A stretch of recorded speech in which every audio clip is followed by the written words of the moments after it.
HSVP का digital property portal. नमस्कार दोस्तों, मैं हूं प्रदीप मिश्रा, आपका दोस्त, आपका भाई। आज हम बात करेंगे कि कंट्रोवर्शियल टॉपिक के बारे में, और ये डिटेल में समझना आपके लिए बहुत ज़रूरी है क्योंकि हरियाणा की रियल एस्टेट मार्केट में इसने बहुत उथल पुथल मचा रखी है। जी हाँ, वो न्यूज़ है HSVP यानी हरियाणा शहरी विकास प्राधिकरण का नया private property cell purchase portal. सिर्फ एक डिजिटल प्लेटफॉर्म नहीं है बल्कि एक कंप्लीट अपने आप में बहुत बड़ा बदलाव देखने को मिल रहा है, ये जो ट्रेडिशनल रियल एस्टेट इकोसिस्टम को फंडामेंटली चैलेंज कर रहा है। तो आज हम इसकी पड़ताल करेंगे कि क्या ये सरकार का सही फैसला है और ये हम सब की लाइफ किस तरह इससे इंपैक्ट होने वाली है। इसका मैक्रो और माइक्रो एनालिसिस दोनों बहुत इंपॉर्टेंट है क्योंकि ये बाजार में अपने आप में बहुत लोगों को चिंता में डाल चुका है। तो आज के वीडियो में कंप्लीट एनालिसिस आपको मिलने वाला है। अगर वीडियो पसंद आए तो लाइक, कमेंट, शेयर जरूर कीजिएगा और फ्यूचर में रेगुलर आपको ऐसे एनालिसिस मिलते रहें रियल एस्टेट मार्केट से जुड़े हुए, क्योंकि हम रियल एस्टेट फील्ड के लोग हैं। मेरा चैनल कोई न्यूज़ चैनल नहीं है, तो ये चैनल आपको इसी टाइप की एनालिसिस देता है। अगर आप रियल एस्टेट मार्केट से 1-8% भी कहीं ना कहीं जुड़े हुए हैं तो सब्सक्राइब जरूर कर लीजिएगा और ऐसे इंफॉर्मेटिव वीडियोस के लिए। तो चलिए शुरू करते हैं। नमस्कार, मैं हूं प्रदीप मिश्रा। प्रॉपर्टी मिश्रा शो में आपका स्वागत है। यहां हम आपको प्रॉपर्टी और प्रॉपर्टी मार्केट की हकीकत बताते हैं। नो बकवास, डायरेक्ट काम की बात। चलिए शुरू करते हैं। पॉलिसी की कॉम्प्रिहेंसिव एनालिसिस। जी हाँ, सबसे पहले उसकी अंडरस्टैंडिंग कर लेते हैं। पोर्टल का जेनेसिस और बेसिक स्ट्रक्चर, इसके लिए आपको समझना बहुत जरूरी है। HSVP ने सितंबर 2025 में HDFC बैंक के साथ पार्टनरशिप करके एक तरह से digital property auction platform launch किया है। ये पोर्टल प्रॉपर्टी ट्रांजैक्शन में ट्रांसपेरेंसी, एफिशिएंसी और ट्रस्ट को एनहांस करने के लिए डिजाइन किया गया है, लेकिन इसका इम्प्लीमेंटेशन कई सीरियस क्वेश्चंस रेज करता है। ये प्लेटफॉर्म एक्सक्लूसिवली HSVP लॉटीज के लिए है जो अपनी प्रॉपर्टीज को ऑनलाइन ऑक्शन के थ्रू बेचना चाहते हैं। पोर्टल का यूजेज कंप्लीटली स्वेच्छा से है, जो एक पॉजिटिव एस्पेक्ट लगता है। सरफेस के ऊपर ये पूरी तरह से पॉजिटिव एस्पेक्ट नजर आता है, लेकिन डीपर एनालिसिस में कई कंसर्न्स इसके अंदर होते हुए दिखते हैं, उभरते हुए दिखते हैं। तो इसको और डीप में समझने के लिए मंथली साइकिल सिस्टम के मैकेनिक्स को समझना बहुत ज़रूरी है। पोर्टल का एक सिस्टमेटिक मंथली साइकिल जिसके अंदर इसको ऑपरेट किया जाएगा, जो टेक्निकली वेल प्लान्ड दिखता है। मंथ 1 में सेलर्स अपना एक्सप्रेशन ऑफ इंटरेस्ट सबमिट करते हैं। मंथ 2 के पहले 10 दिन में एस्टेट ऑफिसर वेरिफिकेशन होती है। डेज 11 से 25 में प्रॉपर्टी लिस्ट की जाती है और लास्ट 5 वर्किंग डेज में ऑक्शन विंडो रहती है। ये सिस्टम अप्रोच एफिशिएंट तो लगता है, पर यह भी सेंट्रलाइज कंट्रोल क्रिएट कर रहा है। HSVP टाइमिंग, शेड्यूल और प्रॉपर्टी सिलेक्शन पर कंप्लीट अथॉरिटी बनाए रख रहा है। तो चलिए इसकी एलिजिबिलिटी भी समझ लेते हैं। पोर्टल के हिसाब से एलिजिबिलिटी और एक्सेस कंट्रोल क्या है। सेलर एलिजिबिलिटी सिर्फ HSVP अलॉटी तक ही लिमिटेड है, जिनके पास वैलिड जो डॉक्यूमेंट्स होते हैं KYC जैसे आइडेंटिटी डॉक्यूमेंट्स हो।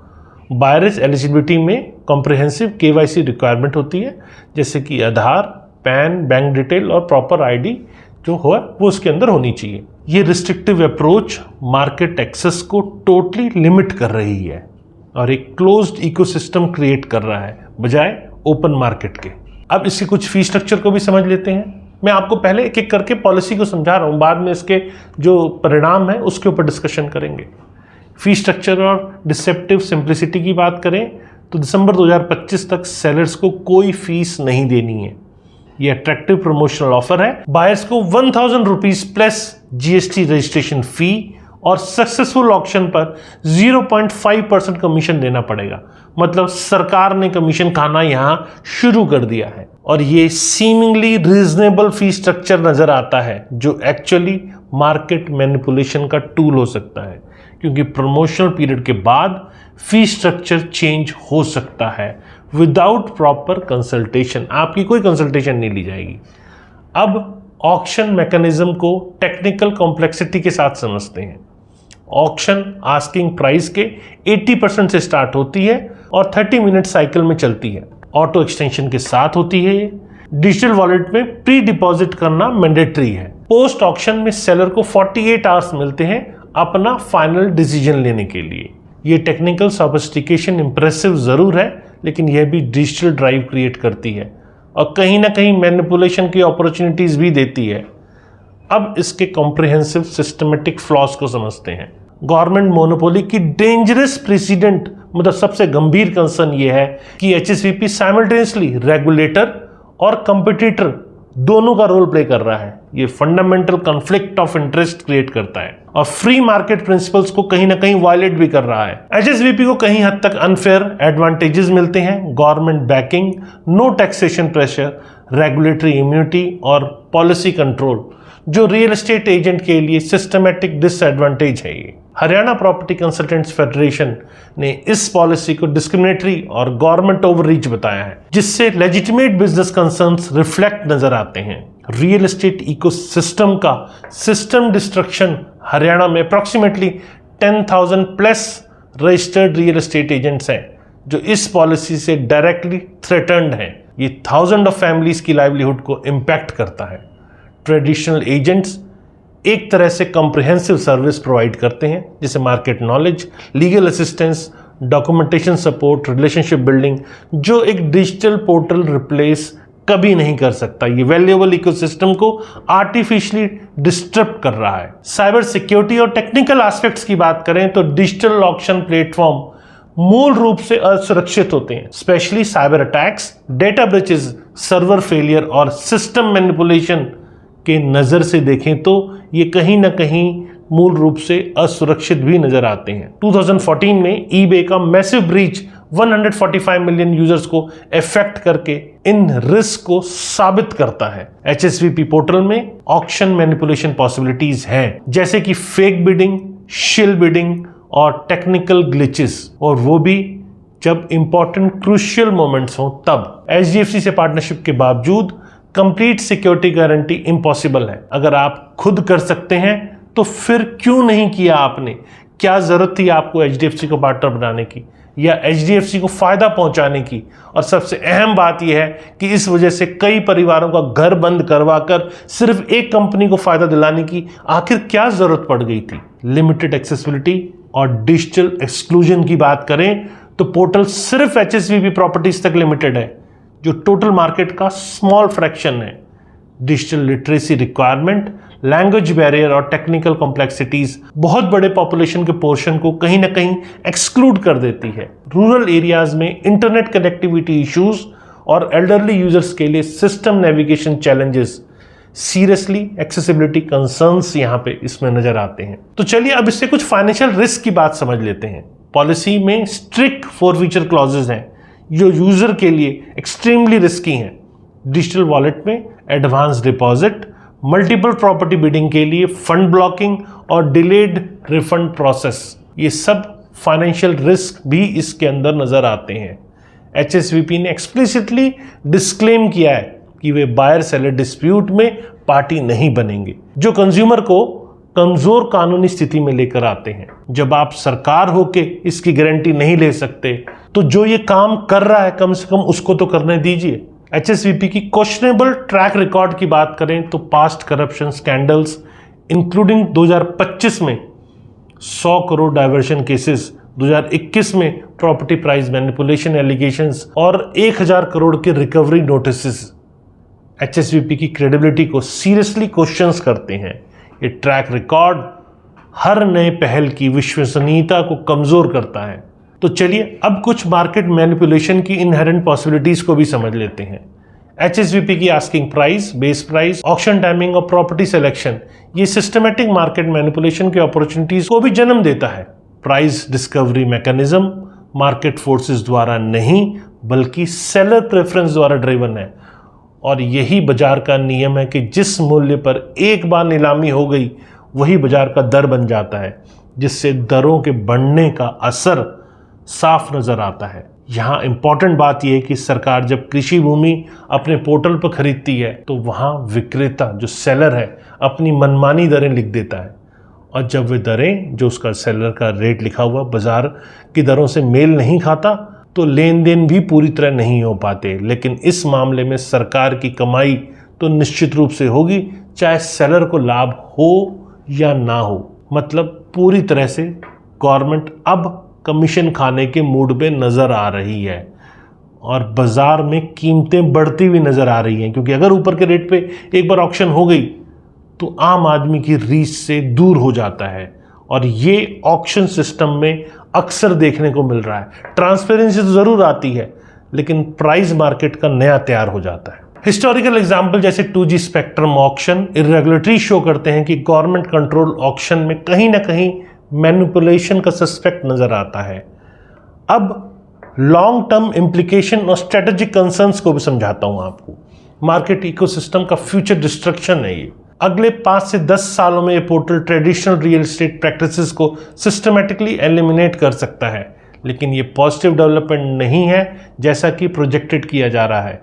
रियल एस्टेट सेक्टर में ह्यूमन एक्सपर्टीज, लोकल नॉलेज और रिलेशनशिप बेस्ड ट्रस्ट का रिप्लेसमेंट प्योरली डिजिटल ट्रांजैक्शन से नहीं हो सकता। ये ट्रेंड अन्य स्टेट्स में भी रेप्लिकेट हो सकता है, जो नेशनल लेवल पर गवर्नमेंट मोनोपोलाइजेशन का पाथवे क्रिएट करेगा। ये फ्री मार्केट इकोनॉमी के लिए डेंजरस प्रेसिडेंट है। इकोनॉमिक इम्पैक्ट का डार्क साइड भी है। जबकि गवर्नमेंट रेवेन्यू इंक्रीज होगी, कमीशन के थ्रू होगी, और ये प्राइवेट सेक्टर जॉब का मैसिव एलिमिनेशन भी करेगा। Thousand of real estate professionals, support staff और रिलेटेड सर्विस प्रोवाइडर्स का लाइवलीहुड अब स्टेक पे नजर आता है। सबसे बड़ी बात यह है कि सरकार सर्कल रेट और बाजार रेट में अंतर बनाए रखती है, जो कि नहीं होना चाहिए। इसी अंतर से नगद लेन देन जन्म लेता है, और इस सवाल ये है कि जब ऐसे नगद लेन देन होते हैं तो सरकार अपने पोर्टल पर कैसे इसे संभालेगी, क्योंकि गैप तो आपने खुद ही बनाया हुआ है। आपने क्यों नहीं सर्कल रेट को मार्केट रेट से मैच किया हुआ है? अगर मार्केट रेट और सर्कल रेट एक हो तो शायद कैश ट्रांजैक्शन ही ना हो। यानी सरकार के ही दो सिस्टम आपस में मेल नहीं खा रहे हैं। Short term government revenue gain long term economic ecosystem damage से ऑफसेट हो जाएंगे। एम्प्लॉयमेंट जनरेशन क्लेम्स मिसलीडिंग है, क्योंकि portal operations minimal man power require करती है compare to traditional real estate sector. Traditional dependency की डेंजरस रिस्क की बात करें तो कंप्लीट डिजिटलाइजेशन क्रिटिकल सर्विसेज के लिए रिस्की है। टेक्निकल फेलियर, साइबर अटैक या system down times during crucial auction movements में यूजर को कहीं ना कहीं अपने आप में लॉसेस की तरफ भी लेके जा सकता है। मतलब कंज्यूमर को लॉस भी हो सकता है। गवर्नमेंट सिस्टम हिस्टोरिकल रिलायबल नहीं होते हैं, स्पेशली टेक्निकल इंफ्रास्ट्रक्चर मेंटेन करने में। ये डिपेंडेंसी कहीं ना कहीं डेंजरस रिजल्ट जन्म देती है। रेगुलेटरी फ्रेमवर्क की एब्सेंस की बात करें तो ये इनिशिएटिव प्रॉपर रेगुलेटरी ओवरसाइट के बिना इंप्लीमेंट की गई है। रेरा कंप्लायंस अनक्लियर है, कंज्यूमर प्रोटेक्शन मेजर्स इनएडुकेट है, और इंडिपेंडेंट ग्रीवियंस मैकेनिज्म एब्सेंट है। विदाउट प्रॉपर चेक और बैलेंसेस ये सिस्टम एब्यूज के लिए ओपन है, और यूजर्स के राइट प्रोटेक्टेड नहीं नज़र आ रहे हैं। इंटरनेशनल कंपैरिजन का रियलिस्टिक असेसमेंट करें तो यूके में मॉडर्न मेथड ऑफ ऑक्शन की problem, hidden cost, buyer exploitation, limited legal recourse India में भी रेप्लिकेट हो सकती है। ऑस्ट्रेलिया में auction market manipulation cases demonstrate करती है कि डिजिटल ऑक्शंस कंप्लीटली ट्रांसपेरेंट नहीं होते। कई कंट्रीज में similar government LED platform fall हुए हैं due to low adoptation, technical issues और करप्शन एलिगेशंस की वजह से। सोशल जस्टिस और इक्विटी कंसर्न्स की बात करें तो इस सिस्टम इनहेरेंटली फेवर करता है टेक सेवी अर्बन यूजर्स को और डिजिटल लिटरेसी वाले सेक्शंस को। रूरल पॉपुलेशन, एल्डरली सिटीजन्स और इकोनॉमिकली वीकर सेक्शंस सिस्टमेटिकली यहाँ एक्सक्लूड होते जाते हैं। इंडिया के अंदर प्रॉपर्टी ऑनरशिप और एक्सेस ऑलरेडी अनइक्वल है, और ये डिजिटल डिवाइड इन इनइक्वालिटीज को फर्दर एक्सेलरेट करेगा। अल्टरनेटिव सॉल्यूशन का एब्सेंस नजर आता है। गवर्नमेंट ने कोलैबोरेशन मॉडल एक्सप्लोर किया है जहां प्राइवेट सेक्टर एक्सपर्टीज को लीवरेज किया जा सकता है। हाइब्रिड अप्रोचेस जो गवर्नमेंट ओवरसाइट मेंटेन करके प्राइवेट सेक्टर इन्वॉल्वमेंट भी अलाउ करती है, जो कंसीडर नहीं किए गए हैं। Complete replacement approach instead of improvement approach adopt की गई है। अननेसेसरी डिस्ट्रप्टिव नजर आती है। फ्यूचर सस्टेनेबिलिटी क्वेश्चंस में है। करंट प्रमोशनल फी स्ट्रक्चर दिसंबर 2025 के बाद क्या होगी? Technical infrastructure maintenance cost, cyber security upgrade और स्टाफ ट्रेनिंग, ये सब टैक्स पेयर्स पर बर्डन लेकर आएगा। यूजर एडॉप्शन रेट अनसर्टेन है। अगर एक्सपेक्टेड वॉल्यूम्स अचीव नहीं हुए तो ये कॉस्टली व्हाइट एलिफेंट बन सकता है। रिकमेंडेशन ऑफ बैलेंस अप्रोच की बात करें तो बजाय कंप्लीट गवर्नमेंट टेकओवर के रेगुलेटेड मार्केट अप्रोच बेटर होगी। Independent oversight bodies, consumer protection measures और private sector collaboration more sustainable होगा। टेक्निकल सिक्योरिटी और ट्रांसपेरेंसी इंप्रूवमेंट के साथ ग्रेजुअली डिजिटल इंटीग्रेशन बेटर होगा और ये सब होगा सडन डिस्ट्रप्शन के बजाय। User education, digital literacy program और इंक्लूसिव डिजाइन मोर इंपॉर्टेंट है। तो चलिए अब थोड़ा सा इस रियलिटी चेक को सारांश कर दें। HSVP का डिजिटल पोर्टल सरफेस पर मॉडर्न और एफिशिएंट जरूर लगता है, लेकिन डीपर एनालिसिस रिवील करते हैं कि सिस्टमेटिक फ्लॉ, डेंजरस इंप्लीकेशन और government monopoly, private sector destruction, user कमजोरी, काफी टेक्निकल रिस्क और सोशल एक्सक्लूजन जो लेकर आ रही है वो सीरियस कंसर्न है। इनको एड्रेस करना बहुत ज़रूरी है। इनोवेशन और डिजिटलाइजेशन इंपॉर्टेंट है, लेकिन यह इंक्लूसिव, फेयर और मार्केट फ्रेंडली मैनर में होना चाहिए। Pure government control approach sustainable नहीं है। लॉन्ग टर्म में ये फ्री मार्केट प्रिंसिपल्स को फंडामेंटली वायलेट करती हुई नजर आ रही है। सिटीजन्स और स्टेक होल्डर्स को इन रियलिटीज को समझना होगा और बैलेंस प्रोस्पेक्टिव मेंटेन करना होगा। डिजिटल ट्रांसफॉर्मेशन इनविटेबल है, लेकिन ये डेमोक्रेटिकली इंक्लूसिव होना चाहिए, मोनोपोलिस्टिकली नहीं। ये सब यूजर्स को ज़रूर इंकरेज करते हैं कि वे क्रिटिकल थिंकिंग अप्लाई करें और सिर्फ गवर्नमेंट प्रोपेगेंडा पर रिप्लाई ना करें। कैसी लगी आपको मेरे द्वारा दी गई जानकारी? ये एनालिसिस कोशिश किया मैंने बहुत सारे एस्पेक्ट को सोच समझकर फिर आपके पास लेकर आऊँ। अगर जानकारी पसंद आई तो ऐसे और कंटेंट देखने के लिए चैनल को फटाफट सब्सक्राइब कर लीजिए और लाइक, कमेंट, शेयर तभी कीजिएगा जब ये आपको कंटेंट अच्छा लगा हो तब। नमस्कार और जय हिंद।